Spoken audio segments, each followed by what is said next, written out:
Aloha, ladies and gentlemen. Welcome. My name is Sprinklebeard, and today we're going to do evaluating the epic on the Maelstrom's Mind, Vortex.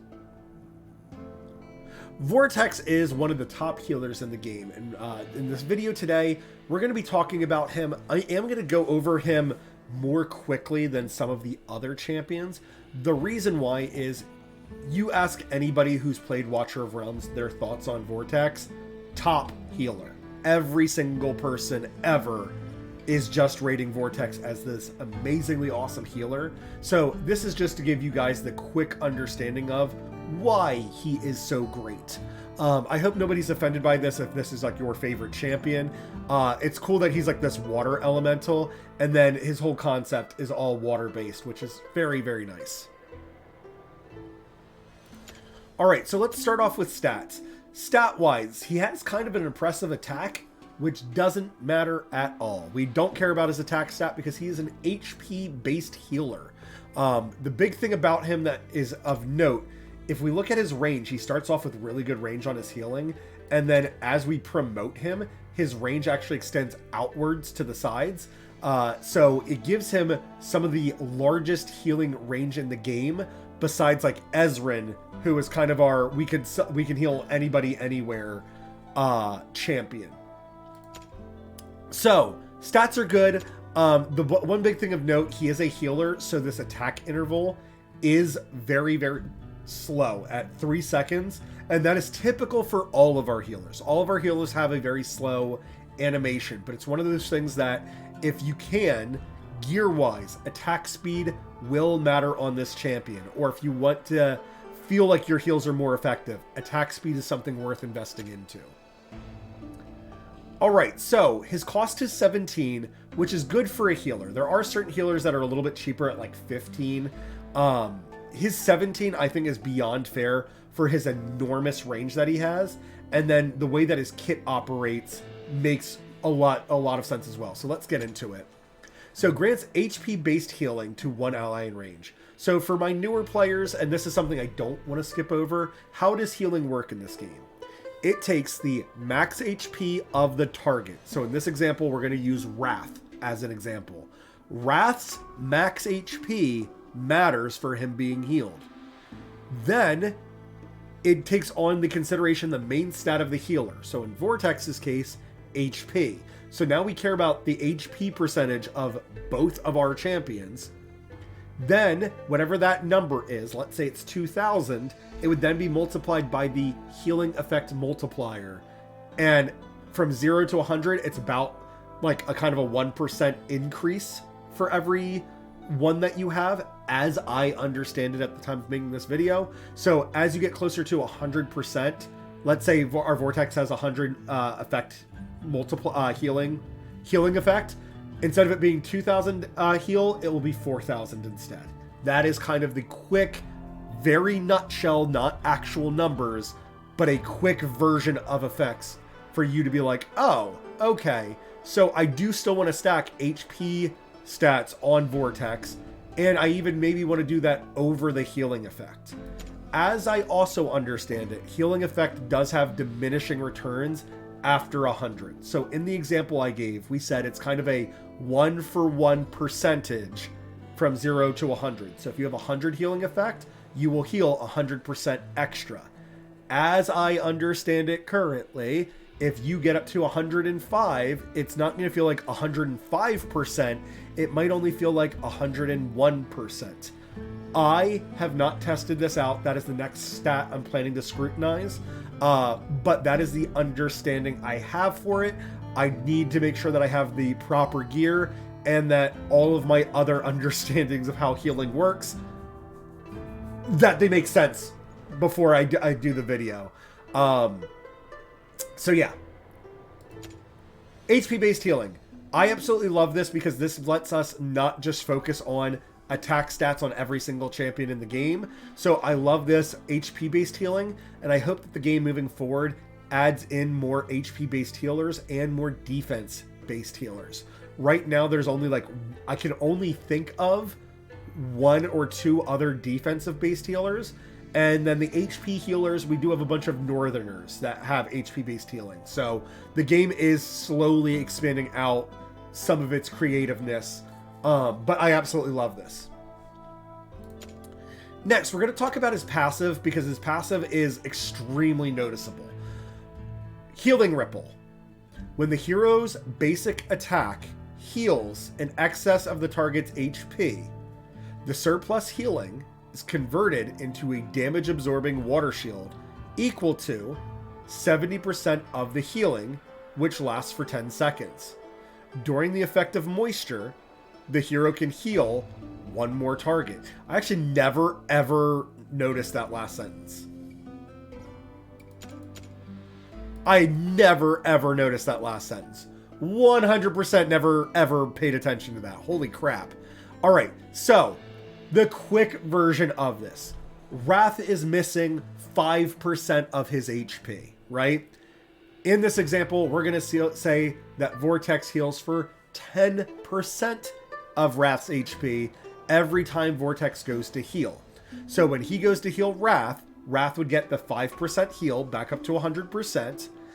And then the extra 5% that normally would get wasted by any other healer now becomes a damage absorbing shield.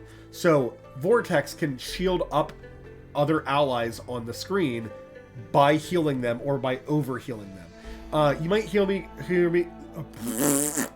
might hear me calling this an overshield, because there was another game that I used to play called Battleborn, and there was a character known as Reyna, and she was a healer, but she actually shielded people, and then she could create an overshield on top of that shield. Very complex game scenario, but if you hear me say overshield, that's what I'm talking about. I'm talking about healing somebody, and then any excess healing becomes a shield after the fact. So his base stats say that it's 70% of a shield of the healing. This scales up to 120% of the shield.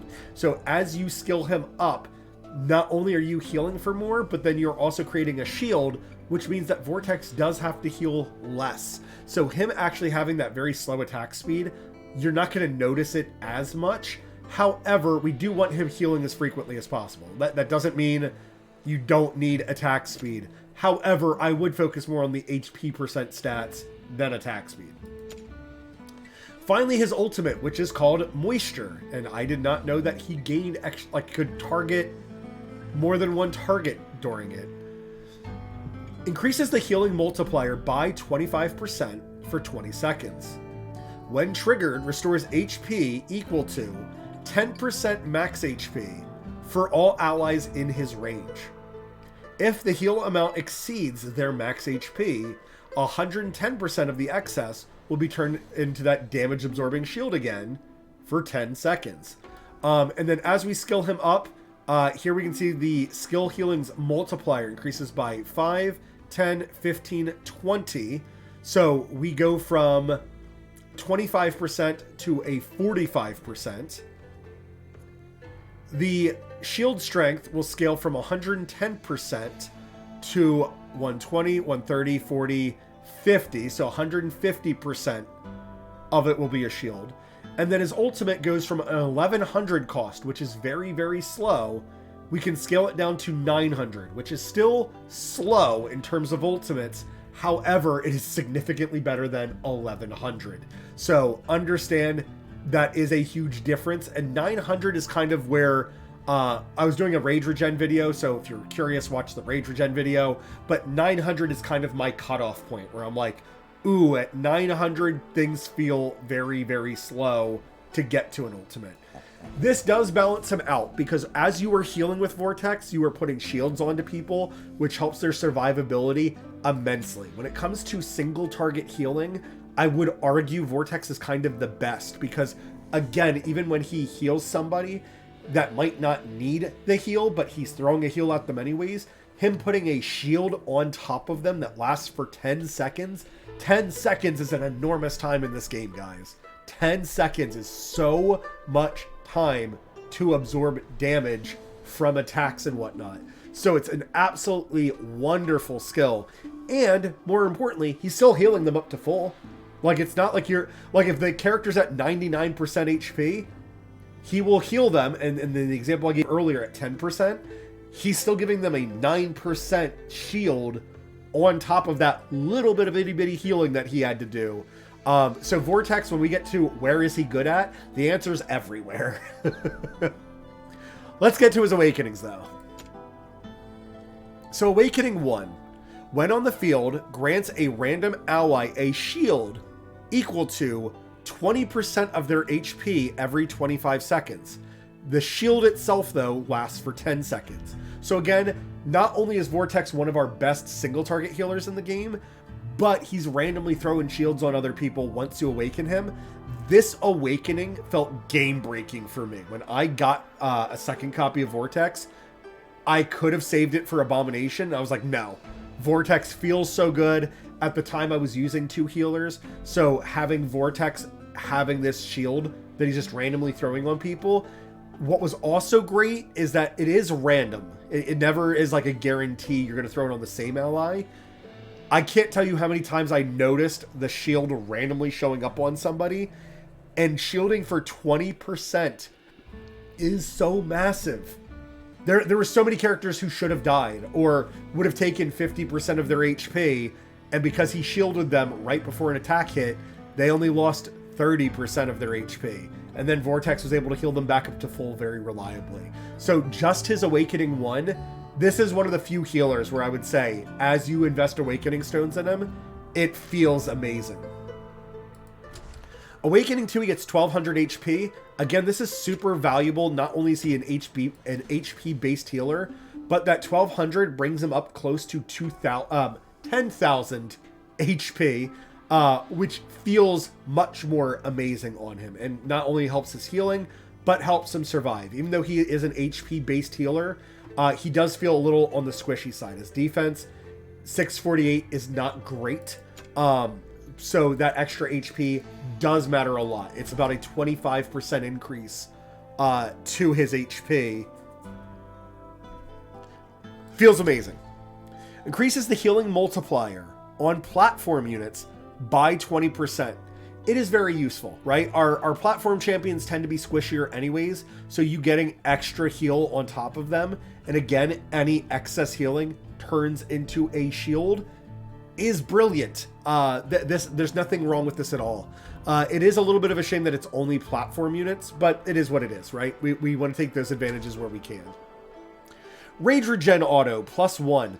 This would be extremely useful on him. Again, him having a very long time on his ultimate, getting this Rage Regen is going to feel absolutely amazing on him. Healing Ripple's Shield absorbs 10% more damage. Absolutely bonkers.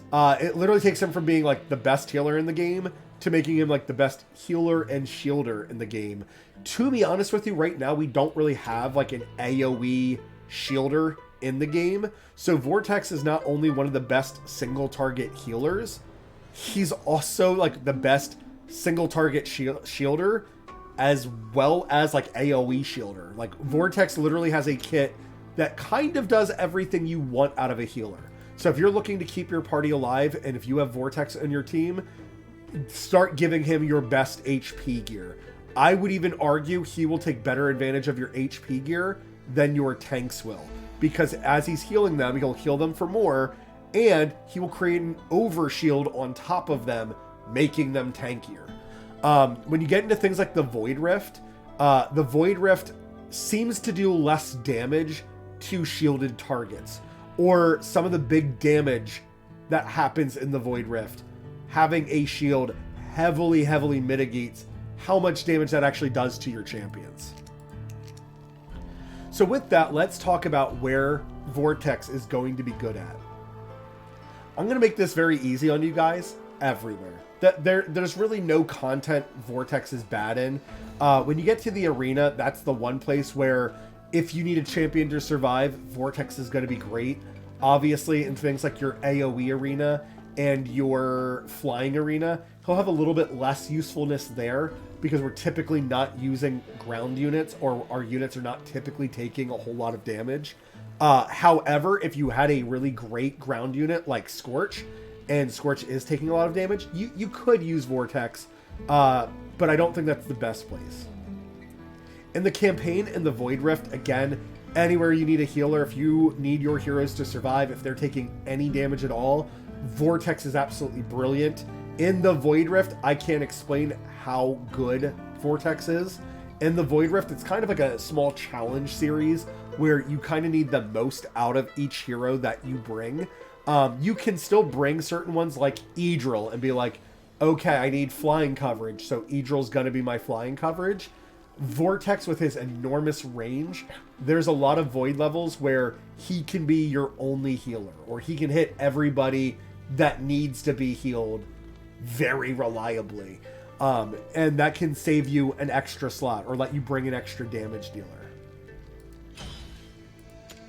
When we go into our raids, again, I'm going to make things simple. Anywhere where you need a healer, if your champion is taking damage, he's going to be amazing at. So marksmen, sometimes they fire back at you. Yes, bring them here. Mages, I don't believe any of your mages take damage. Not the best place for them. Bring them for experience. Endurance, everybody's constantly taking damage. His healing and his shields will be redonkulous here. You will feel like you never have a problem again in the endurance with Vortex. Melee attack, as long as you have platforms, Vortex is a bring. Guild boss and artifact material raid, absolutely. Cannot express how great Vortex is on the guild boss. He not only just heals everybody back up, but giving them that shield prevents a whole lot of damage, making Vortex kind of have an easier time as a healer. And then if you're worried about like the scorching breath, not the giant inhale, I think that's called like devastating attack, not the giant breath, but just the general, like his scream or his basic scorch or the meteors. There is times where you can use Vortex's ultimate to heal everybody and put a shield on anybody that's already topped off to make his job easier. Because once the dragon starts doing his giant inhale, that is times that Vortex could be start regenerating his rage during the dragon's promotion. That's when he can start regenerating more. So understand that if you're looking to use Vortex's ultimate to its most effective use in Guild Boss, one of the best ways to do it is use it very early. So when the dragon's doing its first or second attack, is kind of your best time to use it. Vortex's ultimate does last like 20 seconds. So I would argue using it on the very first attack is going to give you the biggest bang for buck, because it lasts for 20 seconds and then it's going to start regenerating. And while the dragon's doing his giant inhale, you don't need your ultimate during that. While the dragon is self-promoting, you don't need your ultimate during that. During the artifact material raid, not only does Vortex get to the ability to just constantly heal up your main tank or your main fighter if you're using like Gluttony or Abomination as a main tank, or like, I don't know, Jean Carr for the magic reduction. Not magic reduction, the magic vulnerability. Vortex is going to have a field day here because he can also reach any of the other guardians that are stopping the bugs from reaching the main boss. So Vortex is like almost an absolute must in artifact material raid. He's going to be amazing. In Tide, if you use a healer, so like in the early stages of Tide, you don't really need a whole lot of healers. As you get later on in Tide, you absolutely need healers. He's, again, amazing. His ability to heal and shield people is unmatched. And then the fact that he can throw out a huge AoE shield onto everybody in his healing range is absolutely like game breaking. It feels amazing. Resource raids. I would argue you don't need a healer in here. If you are just starting off the game and let's say Vortex is like your first epic, yes, you're going to bring him here because you do want as many levels onto Vortex as possible. You do want Vortex to be 60 very, very quickly. I don't think that I would level him up over a damage dealer, right? You're going to be using Vortex in every piece of content. So you don't need to dump in a whole bunch of potions into Vortex unless you're trying to promote him. If you're going from like 4-star to 5-star, yes, dump a whole bunch of potions into him so he can start going from 40 to 50 more easily. And then the same thing would go from 50 to 60. Like if you're about to promote him, or if it's one of the weekends and you're like, oh man, I really want to promote him, just dump a whole bunch of potions. It'll feel great. But you're literally going to be using him everywhere. So I would say if he's like level 20, don't stress dumping a whole bunch of potions into him unless you really do feel like his heals are just subpar, where, hey, an extra 5 levels might give him the healing to push the content further. But for like the EXP and gold raids, he doesn't really need to be like a champion in these two. Most of the time your champions aren't taking a whole lot of damage here. Even in the gold raid where the enemies have enough damage to do damage to your team, even your like weakest, lowest defense fighter should be able to tank a majority of the content here. Gear raid. Any one of these where you need a healer, Vortex is absolutely amazing. Vortex absolutely helped me push my Gear Raid 3 significantly. In Gear Raid 1, I was doing a healer on either side. Vortex was one of those healers. And in Gear Raid 2, there was times where I needed the heals or the shields to stop certain sets amounts of damage. So he was absolutely like the GOAT of healers in all 3 of these contents. I ended up switching away from him later. However, in Gear Raid 2, I still use him very reliably. Or if I'm ever doing content in the game where I need somebody to survive, Vortex is my go-to healer if I need somebody to survive. If I need a more offensive healer, I am leaning more towards like Hollow or Nasande. For me right now, it's Nasande. I don't have Hollow up to 6-star. So with that being said, Vortex is kind of my instant go-to healer when I need to make sure people can survive. Faction trials. Again, anywhere where we need somebody to survive, he is amazing. So he's part of the Northerners. Now, the Northerners do have kind of the caveat that their passive is throwing a shield on everybody. And then Vortex and then like 3 other healers, I think it is, are all part of the Northern tribe. So it's one of those things, the North has tons and tons of healing. That being said, there are certain synergies that he has with the other Northerners. So if you remember, we did a video on Harpin, or if you want to, go check out Harpin after this video. But Harpin gets certain advantages for being shielded. So Vortex not only healing up Harpin if Harpin takes damage, the fact that he then gets shielded, which then, as Harpin is shielded, deals more damage or ignores certain defenses, is absolutely amazing.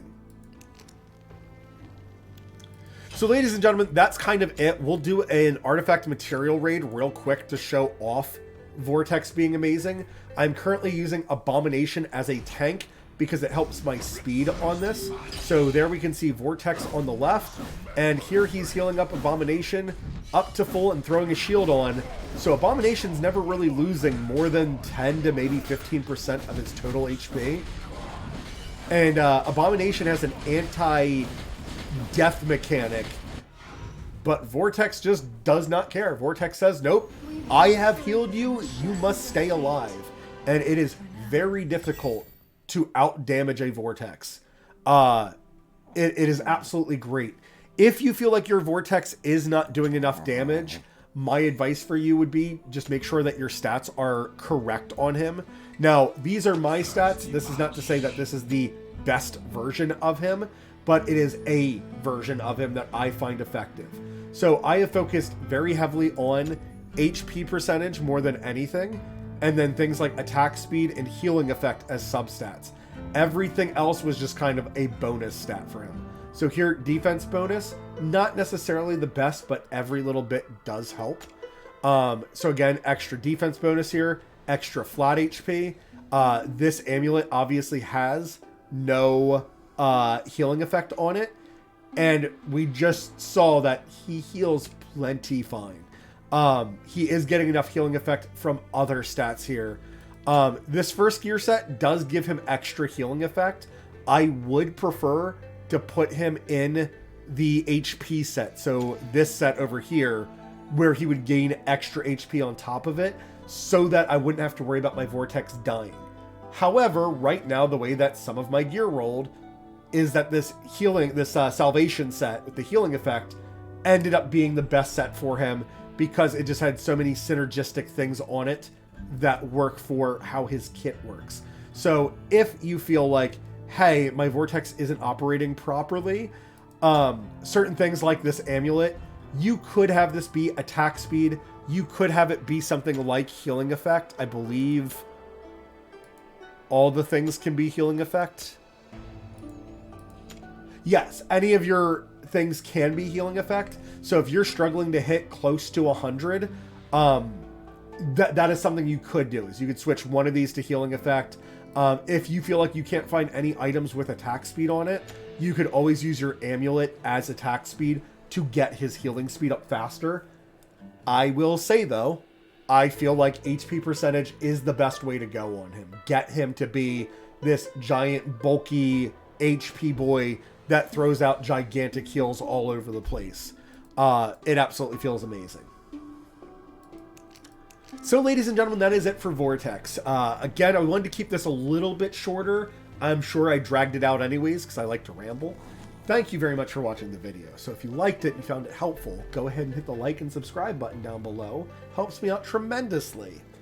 If you want to catch us over at twitch.tv/sprinklebeard, we stream every day, Sunday through Wednesday, semi-reliably, as long as my work schedule doesn't interfere with that. Thank you again very much for watching, but of course, until that next time, ta-ta.